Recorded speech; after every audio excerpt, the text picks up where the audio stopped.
എല്ലാവർക്കും Kottayam civil service അക്കാഡമിയുടെ daily news അനാലിസിസിലേക്ക് സ്വാഗതം. ഇന്ന് നമ്മൾ ചർച്ച ചെയ്യാൻ പോകുന്ന ആദ്യത്തെ ഒരു എഡിറ്റോറിയൽ എന്ന് പറയുന്നത് അൺഡെഡ് സെക്ഷൻ എന്ന ഒരു എഡിറ്റോറിയൽ പേജാണ്. ഹിന്ദുവിൽ വന്നിട്ടുള്ള ഒരു എഡിറ്റോറിയലാണ്.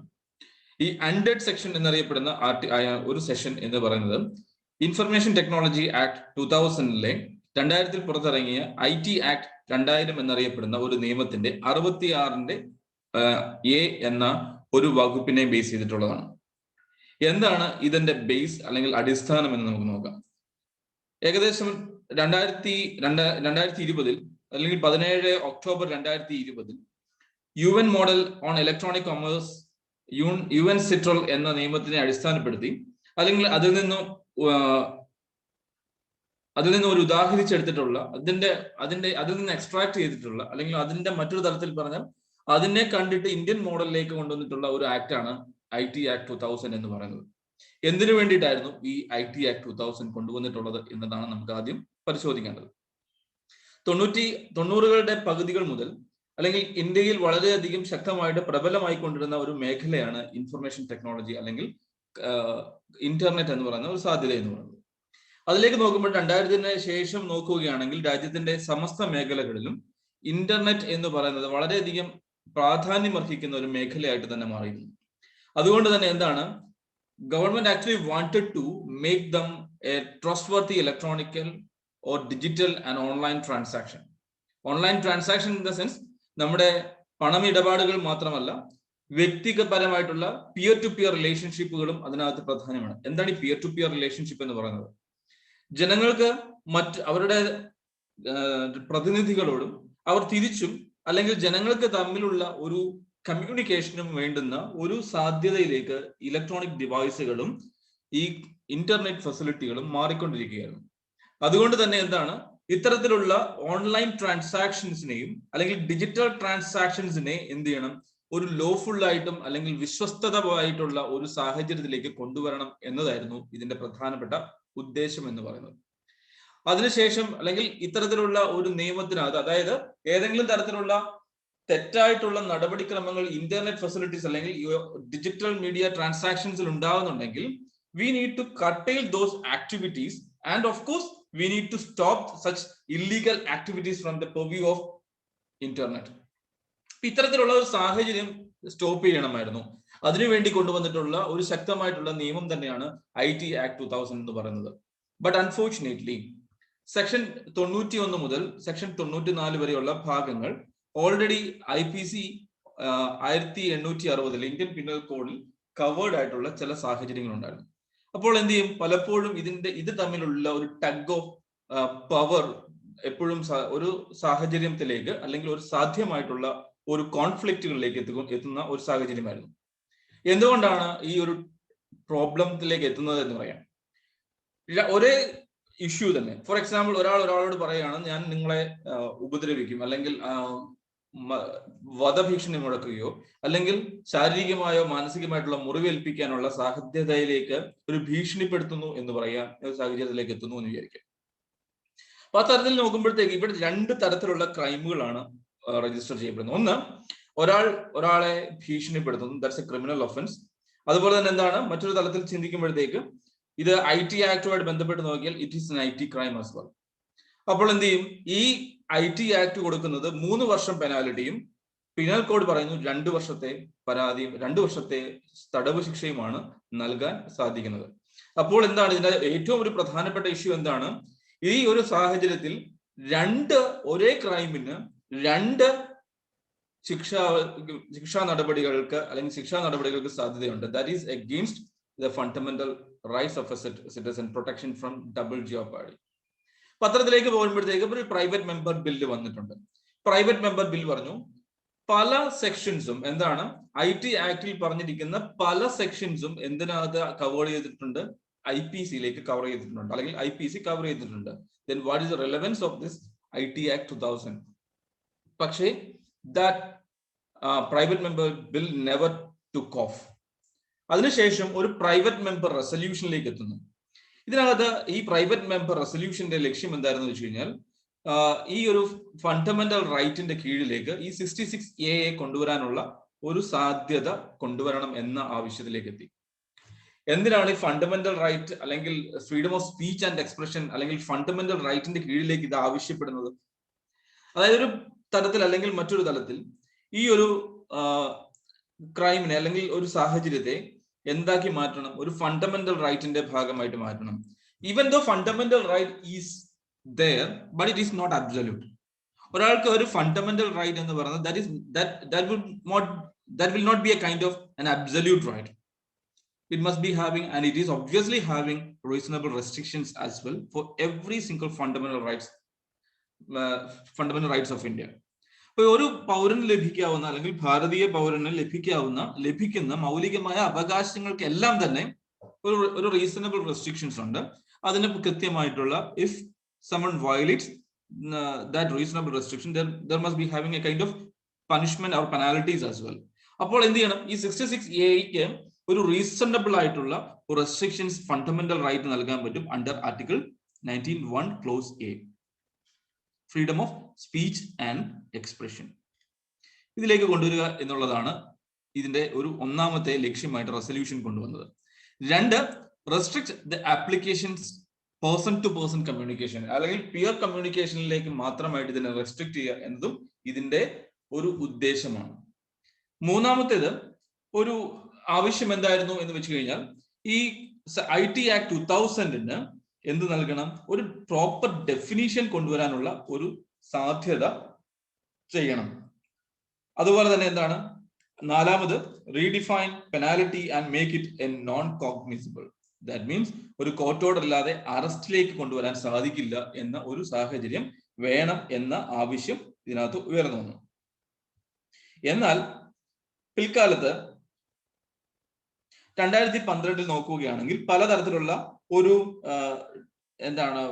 മിസ്യൂസുകളും ഈ IT ആക്ട് 66A പ്രകാരം കൊണ്ടുവരികയും IT ആക്ട് 66A പ്രകാരം പല അറസ്റ്റുകളും മിസ്യൂസ് ചെയ്യപ്പെട്ട് നടത്തുകയും ചെയ്യുന്നുണ്ട്. അതുകൊണ്ട് തന്നെ ഒരു പബ്ലിക് ഇൻട്രസ്റ്റ് ലിറ്റിഗേഷൻ വന്നു. എന്തിനു വേണ്ടിയിട്ടായിരുന്നു? It must be treated as the fundamental right under article 19(1) clause A, that is freedom of speech and expression. പക്ഷേ കോടതി എന്താണ് ചെയ്തത്? ഇതിന്റെ വേഗ ഐഡിയാസ് ഉള്ളത് കൊണ്ടും ഇത് ഇന്റർസെക്ട് ചെയ്ത് നിൽക്കുന്ന പല സാഹചര്യം ഉള്ളത് കൊണ്ടും സുപ്രീം കോടതി Shreya Singhal versus Union of India കേസിൽ 2015 ഇത് prescribed a present time of up to 3 years of conviction. In its landmark judgment in Shreya Singhal 2015, the court ruled that the provision was vague and violated the freedom of speech and expression. It was broadly defined that it took into the sweep protected speech also, and therefore upset the balance between the exercise of free speech right and the imposition of reasonable restrictions on it.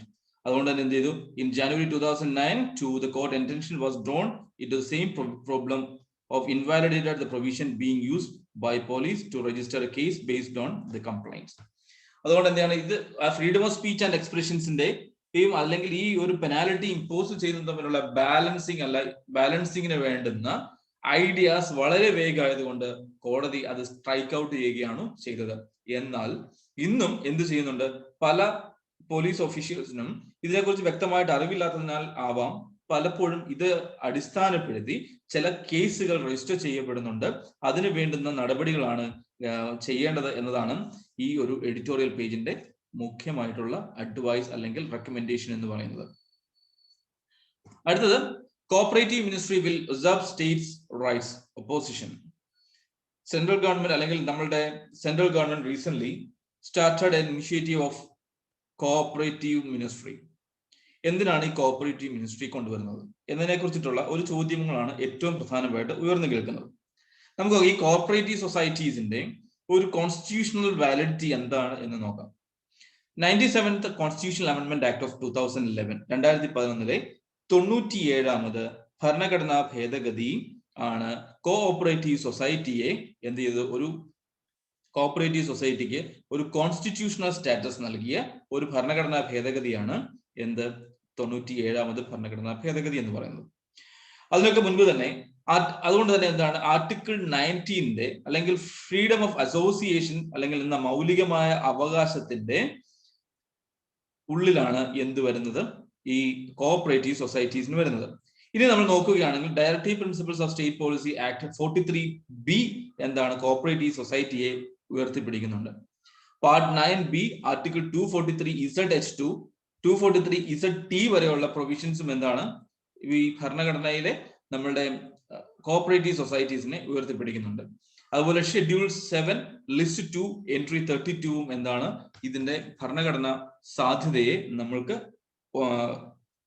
അല്ലെങ്കിൽ ഉറപ്പിച്ചു തരുന്നു. അപ്പൊ നമുക്കറിയാം 3 പ്രധാനപ്പെട്ട ലിസ്റ്റുകളുണ്ട്. ഒന്ന് union list, 2 state list, 3 concurrent list. ഈ concurrent list എന്ന് പറഞ്ഞാൽ എന്താണ്? സംസ്ഥാനങ്ങൾക്കും സെൻട്രൽ ഗവൺമെന്റിനും ഒരുപോലെ അധികാരമുള്ളത്. ഇൻ കേസ് ഏതെങ്കിലും തരത്തിൽ കോൺഫ്ലിക്ട് ഉണ്ടായാൽ യൂണിയൻ ഗവൺമെന്റ് തീരുമാനമായിരിക്കും പ്രിവെയിൽ ചെയ്യുക. ഇത് യൂണിയൻ ലിസ്റ്റിന് നമ്മൾ ലിസ്റ്റ് നമ്പർ 1 എന്നും യൂണിയൻ സ്റ്റേറ്റ് ലിസ്റ്റിന് നമ്മൾ ലിസ്റ്റ് 2 എന്നും ഇതിനെ ലിസ്റ്റ് 3 എന്നും വിളിക്കാറുണ്ട്. ഈ ലിസ്റ്റ് 2 ഉണ്ടായിരിക്കുന്ന സ്റ്റേറ്റ് ലിസ്റ്റിൽ പറഞ്ഞിരിക്കുന്ന ഒന്നാണ് എന്ത്? ഈ കോഓപ്പറേറ്റീവ് സൊസൈറ്റീസ് എന്ന് പറയുന്നത്. അപ്പോൾ Ramesh Chennithala, former opposition leader from Kerala, അദ്ദേഹത്തിന്റെ അഭിപ്രായ പ്രകാരം it is against the federal structure of the constitution of India. എന്തുകൊണ്ടാണ് എന്ന് വെച്ച് കഴിഞ്ഞാൽ they bypassed article 368 to create this union body or union ministry on cooperative societies. ഇത്തരത്തിലുള്ള 368 എന്തായിരുന്നു? അതായത് 3/2 ഭൂരിപക്ഷത്തോടു കൂടി സഭയിൽ, ലോക്സഭയിലും രാജ്യസഭയിലും അത് പാസ്സാവണം.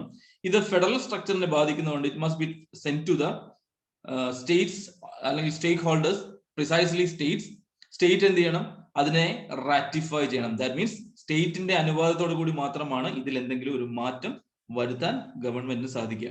പക്ഷേ they bypass parliament and created a body or union ministry portfolio by an executive resolution, by an executive decision. അപ്പോൾ എന്താണ് ഇത്? എപ്പോഴും അല്ലെങ്കിൽ ഇന്ത്യയുടെ അല്ലെങ്കിൽ നമ്മുടെ ഫെഡറൽ സ്ട്രക്ചറിനെ ബാധിക്കുന്ന ഒന്നാണ് എന്ന് നമ്മൾ രമേശ് ചെന്നിത്തല ചൂണ്ടിക്കാണിക്കുന്നു. ഇതിനു മുൻപ് നമ്മൾ ഡിസ്കസ് ചെയ്തിട്ടുള്ള ഒരു ടോപ്പിക്, ഒരു എഡിറ്റോറിയൽ ടോപ്പിക്കുമായിട്ട് ചേർത്ത് ഇതിനെ വായിക്കാവുന്നതാണ്. അതായത് കഴിഞ്ഞ ദിവസം നമ്മൾ ഡിസ്കസ് ചെയ്ത ഒരു ടോപ്പിക്കാണ് സെൻട്രൽ ഗവൺമെന്റിന്റെ അല്ലെങ്കിൽ സെൻട്രലൈസിങ് ടെൻഡൻസി വല്ലാതെ കൂടുന്നുണ്ട് without considering the religion, race and the cultural diversity of this country.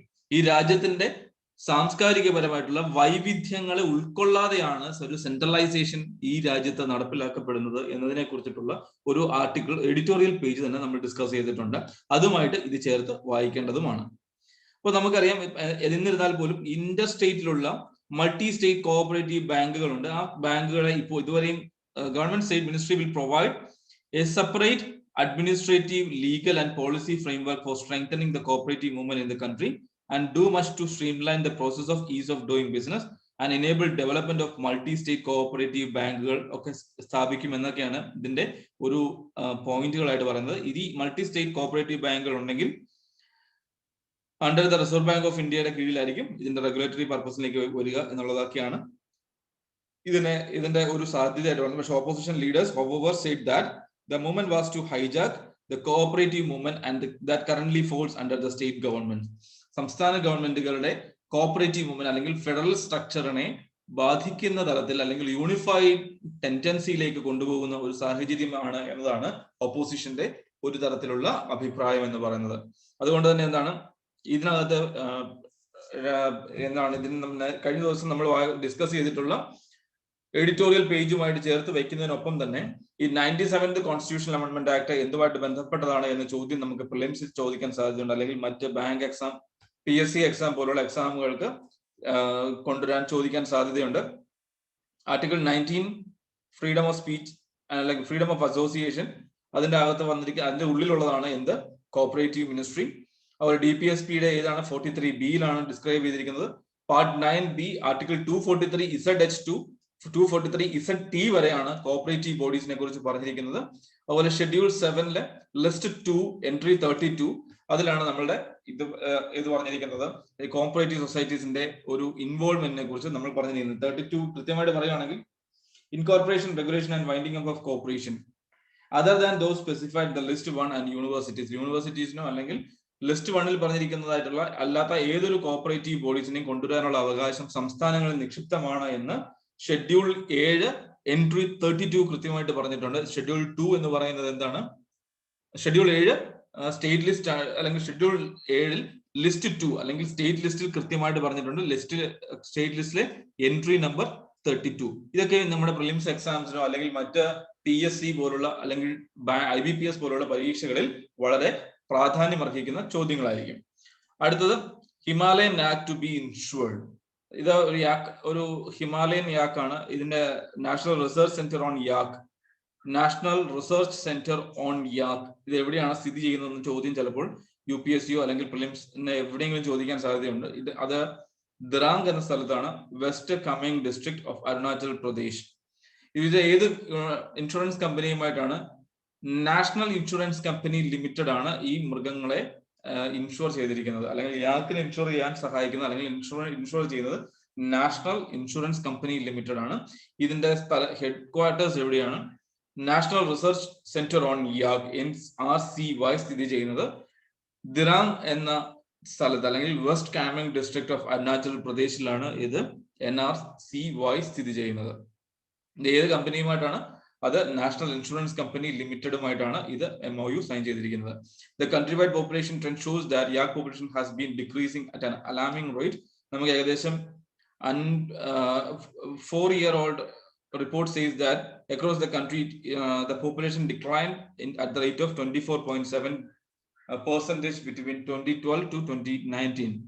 The yak population in India is around 58,000 only. Union territories of Ladakh and Jammu and Kashmir have some 26,000, 24,000 in Arunachal Pradesh, 5,000 in Sikkim, 2,000 in Himachal Pradesh and 1,000 in West Bengal and Uttarakhand. ഇത് വേണമെങ്കിൽ നമുക്ക് വേണമെങ്കിൽ J&K 26,000, Arunachal Pradesh 24,000, അതുപോലെ തന്നെ Sikkim 5,000, Himachal Pradesh 2,000, west Bengal and Uttarakhand 1,000. അപ്പൊ ഇത് വേണമെങ്കിൽ ഇങ്ങനെയും ചോദിക്കാം. ഏറ്റവും കൂടുതൽ പോപ്പുലേഷൻ ഉള്ളത്, യാക്ക് പോപ്പുലേഷൻ ഉള്ളത് ഏത് സംസ്ഥാനത്താണെന്ന ചോദ്യങ്ങളും ഇവിടെ നിന്ന് ഉണ്ടാകാൻ സാധ്യതയുണ്ട്. അപ്പോൾ ഇതും ഒന്ന് ഓർത്തു വെക്കാൻ ശ്രദ്ധിക്കുക. ഇതൊക്കെയാണ് ഇന്നത്തെ പ്രധാനപ്പെട്ട ആർട്ടിക്കിളുകൾ. അതിൽ ഏറ്റവും പ്രധാനപ്പെട്ട 66A ആണ്. നമ്മൾ ഇനിയും മുന്നോട്ട് പോകുമ്പോൾ ഈ 66A കുറിച്ച് കാണേണ്ടതുണ്ട്. ഇനിയും വാർത്തകൾ വരും. ഇതുമായിട്ട് അടിസ്ഥാനപ്പെടുത്തിയിട്ടുള്ള എല്ലാ വാർത്തകളും കളക്ട് ചെയ്യാനും അത് കൃത്യമായിട്ട് ഫോളോ ചെയ്യാനും ശ്രദ്ധിക്കണം. Have A great day.